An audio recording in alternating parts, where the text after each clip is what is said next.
તો આજે આપણે એન્જિનિયરિંગ મટીરિયલ્સ RS કુર્મીમાં જે છે તેની થિયરી જોઈશું.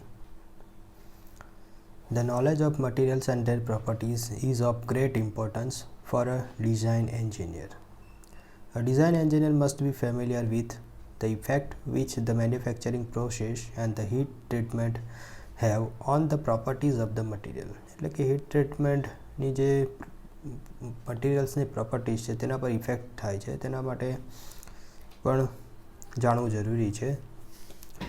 Engineering materials are mainly classified metals and their alloys such as iron, steel, copper, aluminum. Non-metals such as glass, rubber, plastic. Further classified ferrous metals and non-ferrous metals.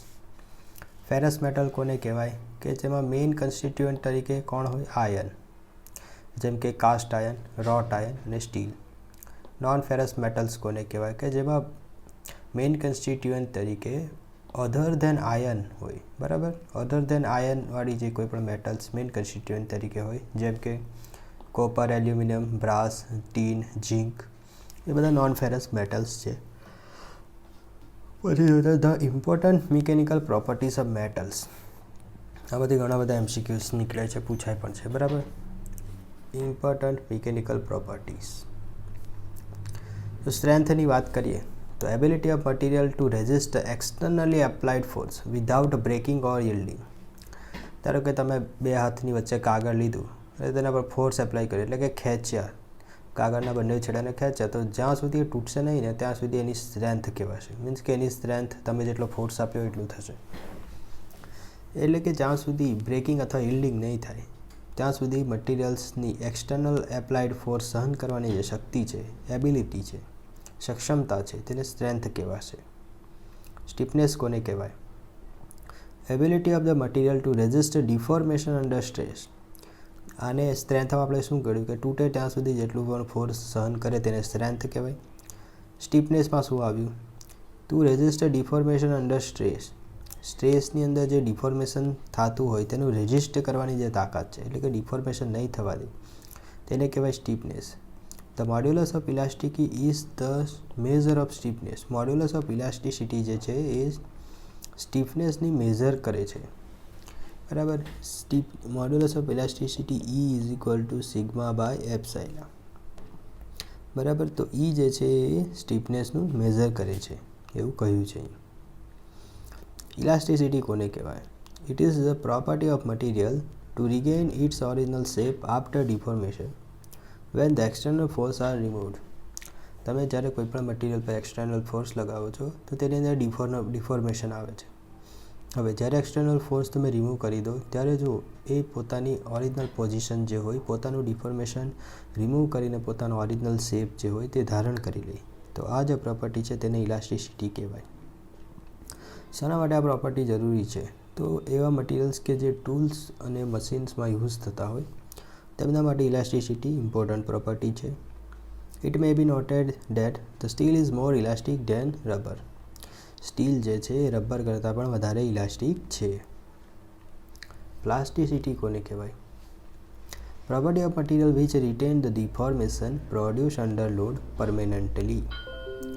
જે કંઈ પણ deformation તમે load લગાડ્યો મટીરિયલ્સની ઉપર, તે deformation generate થયું. હવે એ જો deformation તમે લોડ રિમૂવ કરશો તો પણ જો ડિફોર્મેશન ફરી પોતાની જગ્યાએ નહીં આવી જાય, એટલે કે મટીરિયલ પોતાનો શેપ પોતે નહીં મેળવી શકે અને એ ડિફોર્મેશન પરમેનન્ટલી રહે, તો એ પ્રોપર્ટી જે છે તેને પ્લાસ્ટિસિટી કહેવાય. This property of material is necessary four forging. Forging operations એટલે એવા ઓપરેશન્સ કે જેમાં તમે હથોડીથી ટીપીને બધું બનાવતા હોય છે, તો એ બધી જગ્યાએ પ્લાસ્ટિસિટી ઇમ્પોર્ટન્ટ પ્રોપર્ટી છે. કેમ કે તમે હથોડીથી જ્યારે ટીપો છો ત્યારે એ પોતાનો જે સાઇઝમાં, શેપમાં ચેન્જ થાય છે, એ શેપ પોતે ધારણ કરી લે છે, એટલે એ પ્લાસ્ટિસિટી પ્રોપર્ટીના કારણે. પછી stamping images on the coin. સિક્કાની ઉપર તમે જે ઇમેજ સ્ટેમ્પ કરો છો, ઓર્નામેન્ટલ વર્ક, બરાબર? તો આ બધી જગ્યાએ પ્લાસ્ટિસિટી ઇમ્પોર્ટન્ટ પ્રોપર્ટી છે. ડક્ટિલિટીની વાત કરીએ. It is a property of material enable it to drawn into the wire. જો ડક્ટિલિટી છે એમાં ડ્રોન ઇન્ટુ વાયર એ રીતનું યાદ રાખવાનું, બરાબર? ઘણીવાર કન્ફ્યુઝન થતું હોય શાની વચ્ચે, ડક્ટિલિટી અને ઇલાસ્ટિસિટીની વચ્ચે કન્ફ્યુઝન થતું હોય. તો ડક્ટિલિટીમાં ડી છે અને ડ્રોન ઇન્ટુ વાયરમાં પણ ડી છે. આવી રીતના યાદ રાખજો, કેમ કે કન્ફ્યુઝન થશે જ. બરાબર. તો ductility property of the material enable it to the drawn into the wire with the application of tensile force. જ્યારે તમે ટેન્સાઇલ ફોર્સ આપશો ત્યારે મટીરિયલ વાયરની અંદર ડ્રોન થઈ શકતું હોય તો તેને કહેવાશે ductility.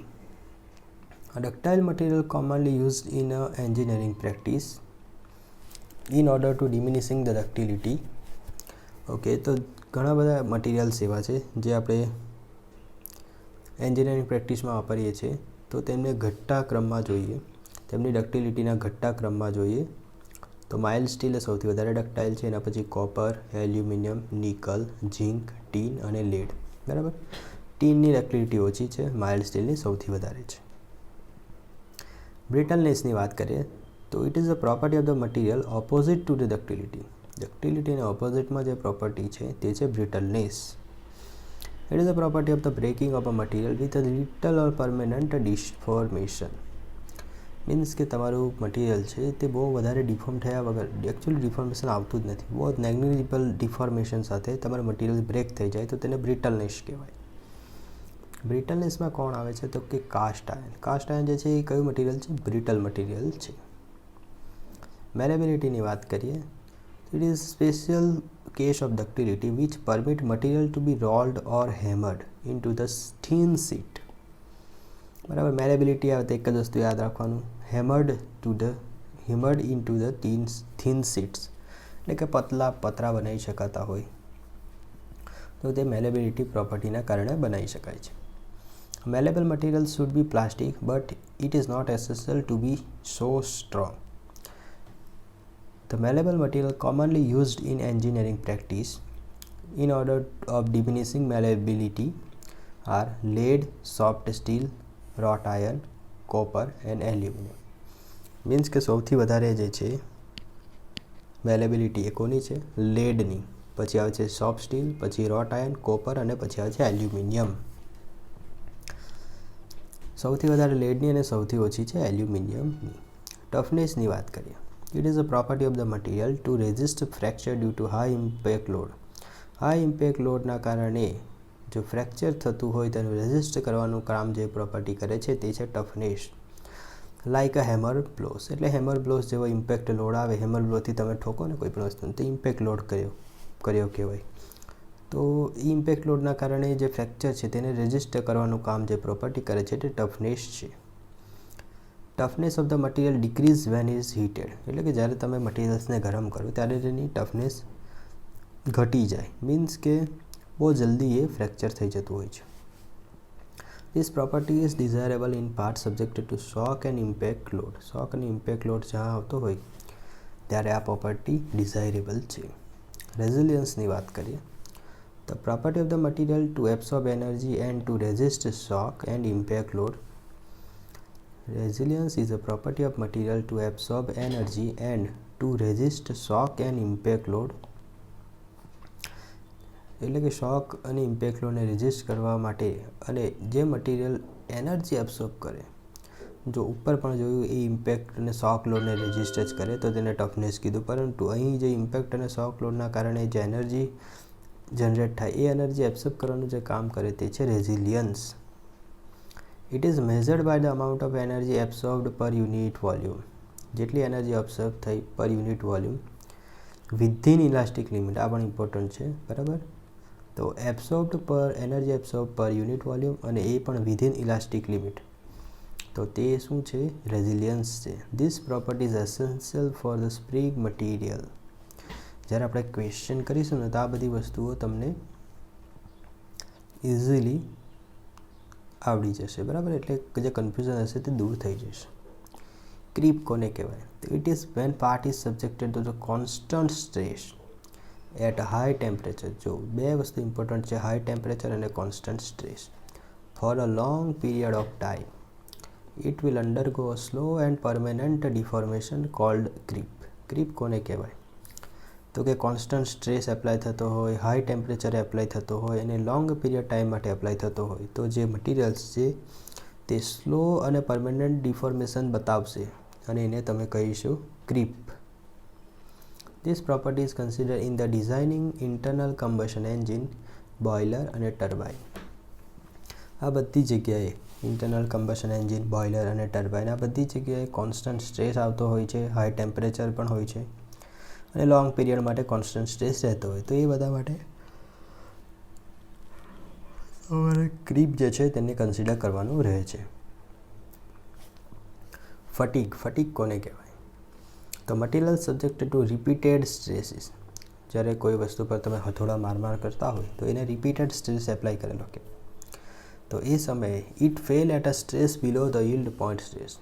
It fail at the stress below the yield point stress. તો મટીરિયલ ફેલ થઈ જશે. ક્યારે? જનરલી આપણું મટીરિયલ જે ફેલ થતું હોય તો યીલ્ડ પોઈન્ટ કે તેનાથી પાછળના ભાગે, જો તમને ખબર જ હશે આપણો સિગ્મા એપ્સાઇલા ડાયાગ્રામ, તે કંઈક આ રીતનો હોય છે, બરાબર. તો જનરલી મટીરિયલ ફેલ અહીંયા થતું હોય છે. આ છે યીલ્ડ પોઈન્ટ, આ છે મેક્સિમમ સ્ટ્રેસ અને આ છે બ્રેકિંગ સ્ટ્રેસ, અલ્ટિમેટ સ્ટ્રેસ પણ કહેવાય. Upper yield point, lower yield point, બરાબર. તો જનરલી આપણું મટીરિયલ્સ અહીંથી યીલ્ડ કરવાનું ચાલુ કરી દે. પરંતુ જ્યારે તમારે ફટીગ લાગતો હોય એટલે કે રિપીટેડ સ્ટ્રેસીસ આવતા હોય તો ત્યારે મટીરિયલ અહીં પણ નહીં જશે, આના કરતાં પણ નીચે જ ફેલ થઈ જશે. મીન્સ કે અહીં જ આ જે સ્ટ્રેસની વેલ્યુ છે ત્યાં જ ફેલ થઈ જશે મટીરિયલ. તો તેને કહેવાય fatigue. It fail at a stress below the yield point stress. Such type of failure is known as fatigue. Failure caused by the means of the progressive crack formation. હવે ફટીગનું starting કેવી રીતના થશે? તો પહેલું તો ક્રેક, નાની અમથી crack generate થશે internally અને પછી એ ક્રેક છે ને પ્રોપગેટ થશે, એટલે કે ક્રેક વધતી જશે. Which are usually fine and microscopic size. એટલે કે જે ક્રેક છે એને જનરલી તમને દેખાશે પણ નહીં, બરાબર, બહુ જ નાની હશે સ્ટાર્ટિંગમાં. This property is considered in designing shaft, connecting road, spring, gear. Shaft, connecting road, spring અને ગિયરના ડિઝાઇનમાં ફટીગને કન્સિડર કરવાનું રહે છે. હાર્ડનેસ કોને કહેવાય? તો very important property of the material and has a wide variety of meanings. It, બરાબર, hardness ઘણી ઇમ્પોર્ટન્ટ પ્રોપર્ટી છે અને તેના મિનિંગ બહુ બધા વાઇડ છે. જેમ કે જોઈએ તો રેઝિસ્ટન્સ ટુ વિયર, સ્ક્રેચિંગ, ડિફોર્મેશન અને મશીનેબિલિટી. તો આ બધું હાર્ડનેસમાં આવે છે. તમે કોઈ મટીરિયલ છે તેને વિયર જો નહીં થતું હોય તો વધારે હાર્ડ છે એમ કહીશું. સ્ક્રેચિંગ નહીં થતું હોય તો પણ વધારે હાર્ડ છે એમ કહીશું. ડિફોર્મેશન નહીં થતું હોય તો પણ હાર્ડ કહીશું, બરાબર. પછી બીજું એ પણ આપણે ધ્યાનમાં લાવવું છે કે metal to cut another metal, બરાબર, ત્યારે પણ હાર્ડનેસ ડિપેન્ડ કરે છે. જો તમે સોફ્ટ મેટલને હાર્ડ મટીરિયલથી કટ કરી શકો છો, બરાબર, તો ત્યારે પણ હાર્ડનેસ પ્રોપર્ટી ઇમ્પોર્ટન્ટ છે. Hardness generally express in number, બરાબર, જેમ કે આપણને ખબર છે બ્રિનલ hardness number, Vickers hardness number, બરાબર. તો નંબરમાં એ એક્સપ્રેસ થતી હોય છે અને કયા પ્રકારનો ટેસ્ટ તમે વાપરો છો નક્કી કરવા માટે, તો તેના આધારે એ આવતું હોય છે. ઓકે, તો આ વિડીયોની અંદર આપણે બધી મટીરિયલ્સની જે પ્રોપર્ટી હતી તે જોઈ લીધી. નેક્સ્ટ વિડીયોમાં આપણે એનાથી આગળ વધીશું.